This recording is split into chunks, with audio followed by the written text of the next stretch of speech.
Di antara kalian pasti ada yang pernah lihat simbol ini kan? Simbol mata satu dalam segitiga atau sering disebut juga sebagai simbol mata ilahi ini sering banget muncul di dalam video-video konspirasi.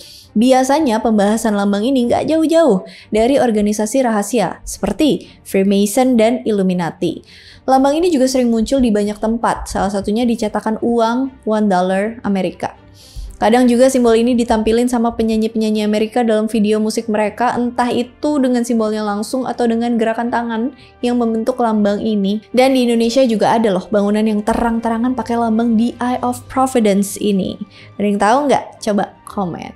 Buat yang belum tahu dan cuma lihat gambar ini dari video-video konspirasi, mungkin ngira kalau lambang ini tuh lambang setan, lambang jahat. Pokoknya yang negatif-negatif deh. Padahal awalnya lambang itu tuh nggak begitu. Makanya kali ini kita bakalan bahas beberapa simbol-simbol kuno yang mungkin sering kalian lihat tapi nggak tahu sejarahnya. Let's go!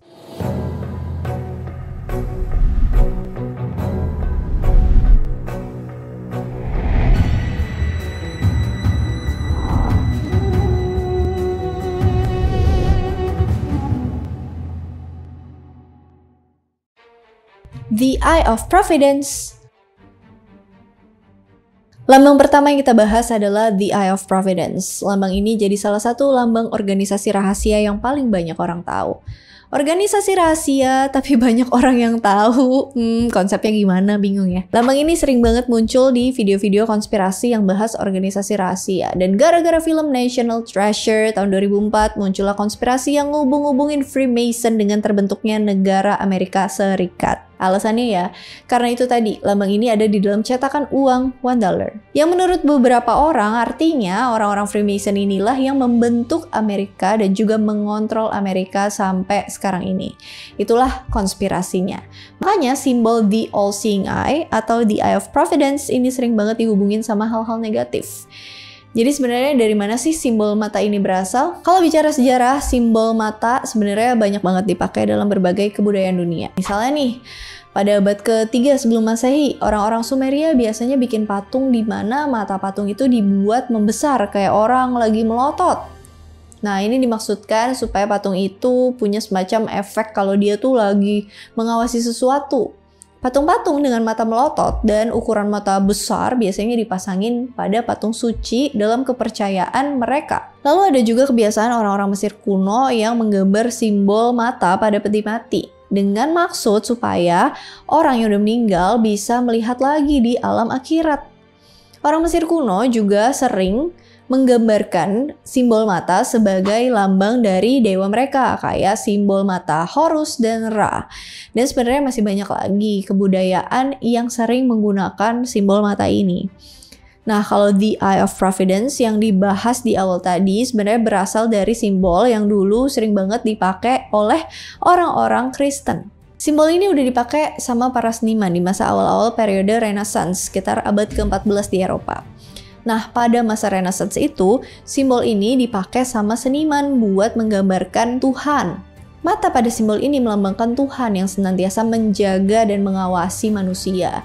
Sedangkan segitiga dalam simbol ini melambangkan konsep Tritunggal Kristen, terutama Katolik ya, Bapa, Putra, dan Roh Kudus yang udah ada sejak zaman dulu. Nah, sebenarnya penggambaran Tuhan dalam seni Kristen tuh nggak langsung menggunakan mata satu. Tapi pada saat itu, para seniman menggambarkan Tuhan dengan tangan yang muncul dari awan. Dan kadang dalam beberapa karya seni, Tuhan itu digambarkan dengan sosok laki-laki. Dan itu semua hanya simbol di dalam seni ya, tolong jangan disalahpahami. Lanjut, jadi penggambaran Tuhan kemudian bergeser ke mata satu karena pada saat itu orang-orang Eropa pada masa Renaissance sangat suka dengan kebudayaan Mesir, di mana tadi udah dijelasin kalau simbol mata satu tuh biasanya melambangkan dewa mereka. Contohnya Horus. Lalu pada akhirnya seniman Eropa mengadopsi simbol itu untuk melambangkan Tuhan yang dengan kasih sayangnya mengawasi umat manusia. Ini tolong koreksi kalau salah ya. Nah, makanya beberapa gereja di dunia atau bahkan Indonesia sendiri pasti masih dijumpai beberapa simbol mata satu ini di dalam gereja. Simbol mata satu sebagai representasi Tuhan yang mengawasi segalanya akhirnya juga dipakai dalam berbagai dokumen resmi beberapa negara. Misalnya setelah peristiwa Revolusi Prancis, Jean-Jacques François Le Barbier, gitu ya, menampilkan teks deklarasi hak-hak manusia dan warga negara tahun 1789 dengan simbol Eye of Providence di bagian atas teks tersebut. Dan pada tahun 1782, Charles Thomson yang merupakan sekretaris Kongres Kontinental dan William Barton, seorang seniman dan pengacara, ngusulin lambang piramida dan mata satu ini sebagai bagian dari lambang besar Amerika Serikat. Terus desain itu diubah dikit dan akhirnya dipilih menjadi lambang besar Amerika Serikat. Makanya lambang mata satu dan piramida ini ada di dalam uang $1. Bukan buat nunjukin simbol Freemason atau Illuminati. Freemason sendiri mulai mengadopsi lambang mata satu atau the Eye of Providence ini pada akhir abad ke-18, jauh setelah lambang besar Amerika Serikat dipilih. Jadi bisa aja Freemason atau organisasi rahasia yang lain terinspirasi dari lambang besar Amerika Serikat ini. Kemudian mereka memodifikasi lambang tersebut dan akhirnya lambang itu diadopsi oleh mereka. Eye of Ra, Eye of Horus. Simbol selanjutnya yang masih berhubungan dengan mata adalah simbol Eye of Ra dan Eye of Horus. Kalau dilihat sekilas, simbol mata Ra dan mata Horus tuh mirip, mungkin bisa dibilang mirip banget, identik. Perbedaannya itu cuma terletak di posisi matanya. Mata Ra digambarkan sebagai mata bagian kanan, mata Horus digambarkan sebagai mata bagian kiri. Alasan mata Ra digambarkan sebagai mata kanan dan mata Horus mata kiri, ini tuh punya kisahnya masing-masing, guys. Dan walaupun kedua simbol ini mirip, tapi kedua simbol ini tuh ternyata punya makna yang saling bertolak belakang. Mata Ra adalah simbol dari Dewa Matahari Ra yang punya kemampuan melindungi dan menghancurkan musuh-musuhnya. Jadi menurut salah satu kisah mitologi, Dewa Ra ini kan dulunya memerintah di Mesir. Dan pada suatu masa, Ra perlahan jadi tua dan lemah. Jadi orang-orang gak respect lagi sama dia. Berbagai peraturan pun dilanggar sama orang-orang Mesir pada zaman itu. Dan akhirnya ini bikin Dewa Ra jadi marah. Akhirnya Ra mutusin buat menghukum manusia dengan mengirim mata Ra ke bumi. Dalam versi lain diceritain kalau Eye of Ra ini adalah aspek pelindung dari Ra dan juga bisa dijadiin senjata yang dibuat oleh Dewi Hathor. Akhirnya Dewa Ra mencabut matanya dan ngirim mata Ra ke bumi. Mata Ra kemudian turun ke bumi dalam bentuk singa dan kemudian membantai semua manusia. Banyak manusia yang tewas akibat dibunuh sama mata Ra ini. Sampai-sampai sebagian wilayah Mesir saat itu dipenuhi lautan darah. Dewa Ra yang nyesel kemudian nyuruh mata Ra ini buat berhenti membantai manusia. Tapi karena mata Ra nggak peduli sama Dewa Ra, matanya nggak peduli sama yang punya. Akhirnya Dewa Ra bikin rencana. Dewa Ra nuangin bir yang udah dicampur sama ekstrak buah delima dan nuangin campuran bir itu ke sekeliling mata Ra. Karena bir itu warnanya tuh mirip sama darah, akhirnya mata Ra minum bir itu. Dia jadi mabuk dan tertidur selama 3 hari.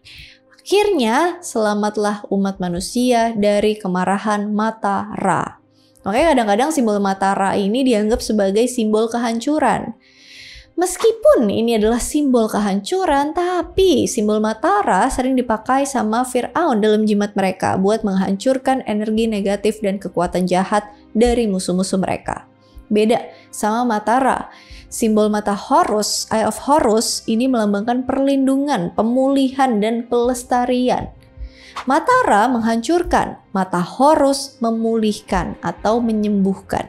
Horus sendiri adalah dewa perang dan langit dalam kepercayaan Mesir kuno. Menurut mitos Mesir kuno, Horus adalah dewa keturunan Osiris dan Isis.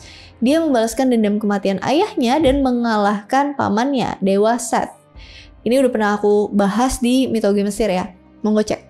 Di pertarungan itu, Horus kehilangan mata kirinya, tapi kemudian dikembaliin lagi sama Dewi Hathor. Makanya mata kiri Horus dijadiin lambang dari penyembuhan. Orang Mesir kuno juga kadang jadiin simbol mata Horus sebagai jimat yang punya kekuatan perlindungan dan penyembuhan.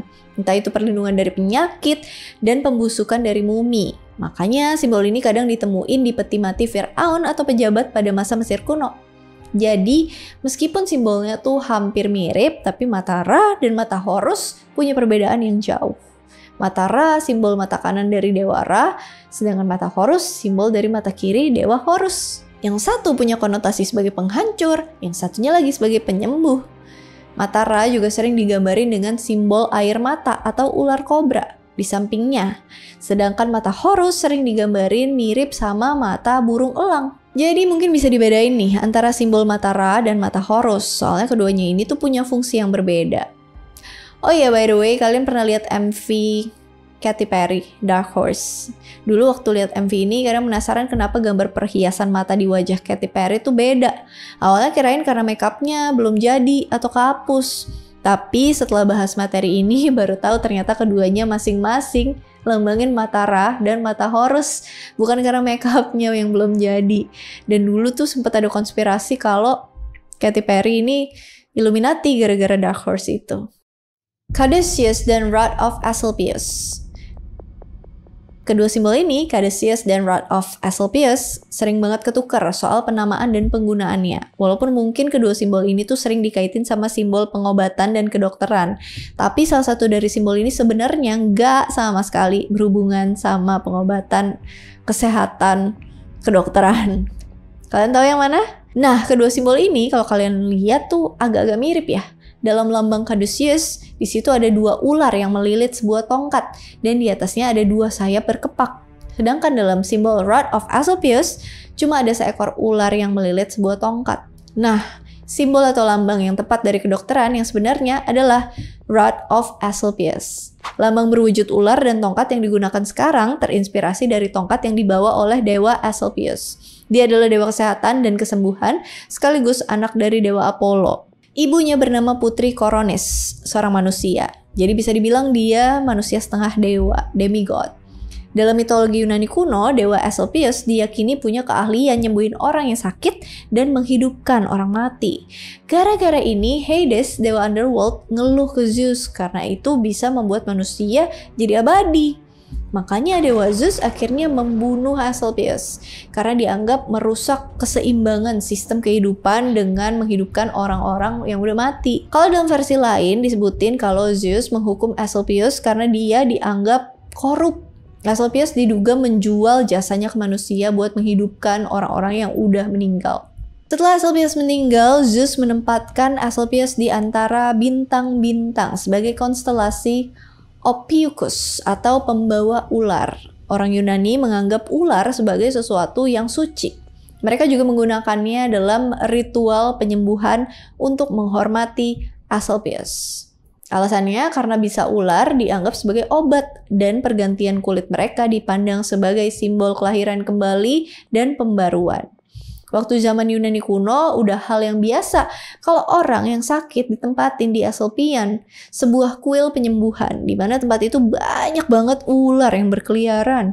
Ngeri. Ular-ular itu dipakai sebagai bagian dari rangkaian proses penyembuhan. Entah ular itu dipakai bisanya dalam pengobatan atau ular-ular itu gigit orang yang sakit sampai meninggal. Tapi yang penting tujuan utamanya adalah untuk mengurangi orang-orang yang sakit. Makanya lambang kesehatan dunia dan kedokteran diambil dari tongkat Dewa Asclepius dan hewan ular. Nah, simbol yang satunya lagi, Caduceus, merupakan simbol tongkat dari Dewa Hermes. Membawa pesan Hermes. Hermes itu tas ya. Sorry. Dewa Hermes. Ya, dewa pembawa pesan dan dewa Yunani. Dalam cerita lain, asal terbentuknya lambang ini terjadi ketika Hermes pengen menghentikan perkelahian dua ekor ular. Makanya Hermes ngelemparin tongkatnya ke arah dua ekor ular itu. Caduceus direpresentasikan sebagai ranting zaitun dengan karangan bunga atau pita. Tapi kemudian ditafsirkan sebagai tongkat dengan dua ular dan sepasang sayap sebagai representasi dari kecepatan Hermes. Jadi kenapa lambang Caduceus ini sering dianggap sebagai lambang kesehatan padahal Hermes tuh nggak ada hubungannya sama sekali sama kesehatan? Nah, jadi dulu karena kedua lambang ini tuh mirip, keduanya sering dipakai bergantian sama banyak organisasi medis dunia. Pada tahun 1902, Korps Medis Angkatan Darat AS menggunakan Caduceus sebagai lencana kenetralan, merujuk pada lambang yang digunakan pada kapal dagang kuno non-kombatan. Hal ini juga yang bedain lambang mereka dengan lambang kedokteran militer di negara lain. Sayangnya hal itu mengakibatkan kebingungan dan penyalahgunaan caduceus dalam dunia kedokteran di zaman modern. Mayoritas organisasi medis sekarang tuh lebih menyukai penggunaan batang Aesculapian, tetapi beberapa terus menggunakan caduceus sebagai simbol medis. Tapi kedua simbol atau lambang ini tuh memang mirip. Dan dalam pikiran orang yang awam kayak kita tuh nggak tahu bedanya gitu. Kalau simbol ular yang melilit tongkat itu, ya udah secara otomatis sebagai lambang kesehatan atau medis. Makanya orang sering salah paham soal lambang caduceus, dikira lambang kesehatan. Well, itu dia tentang simbol-simbol kuno part 1. Kalau mau dibikinin part selanjutnya, kalian bisa request juga tuh simbol-simbol apa aja yang mau dibahas. Komen di kolom komen. As always, thank you so much for watching. I hope you guys like it, and I'll see you again on my next video. Bye-bye.